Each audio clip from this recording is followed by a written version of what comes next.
Darling, you've got to let me know.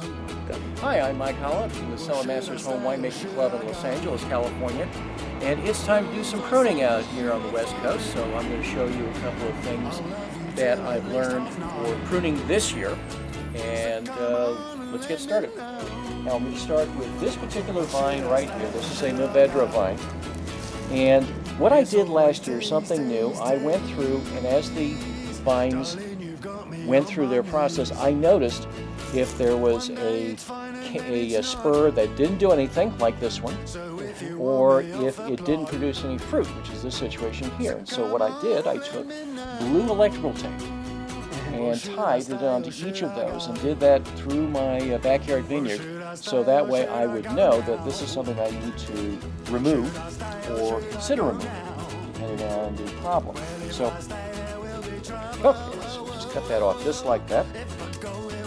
Now this one didn't produce any fruit, although it did produce a shoot. So what I'm going to do is maybe give this one more chance, but this has to come off, and that has to come off. Okay, now this vine right here, if you pan down there, this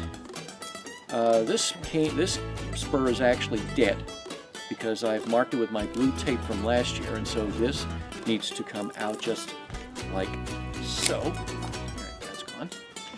Now, this one right here is also problematic because it didn't produce any fruit, but it did produce a shoot. Now, I don't know whether I want to cut the entire length off and lay this down and try that. I made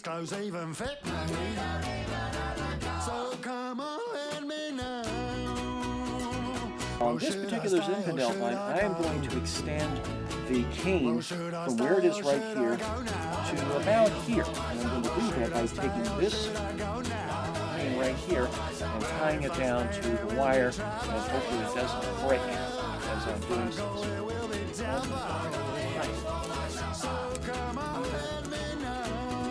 Here.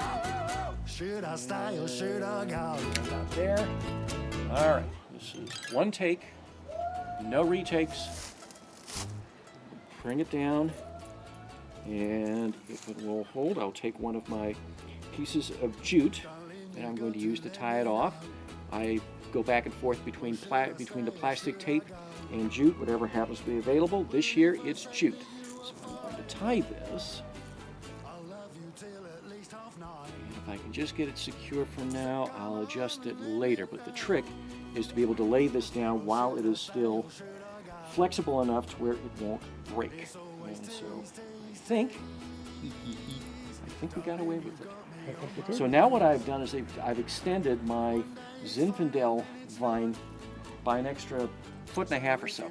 And I have two very small, scrawny Zinfandel vines that I'm going to remove.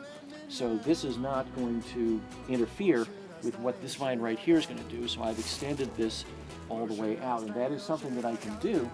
Take this off right here, but the rest of these will come off, and the same thing with the vines in the other rows.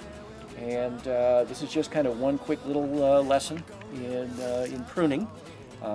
Obviously, every year is a little different. What I'm going to do is I'm going to take my electrical tape in different colors, and I'm going to use them to indicate what vines are doing what. And next year at this time, when I come back to do pruning, I'll have a better sense of whether something needs little pruning, severe pruning, or if it needs to be removed. And so you live and learn every year. There's always something new to learn, some new trick. And I hope that you find this one useful, if not entertaining. Anyway, thank you for watching this video, and we'll see you on the next one. Bye-bye. Exactly who I'm supposed to be.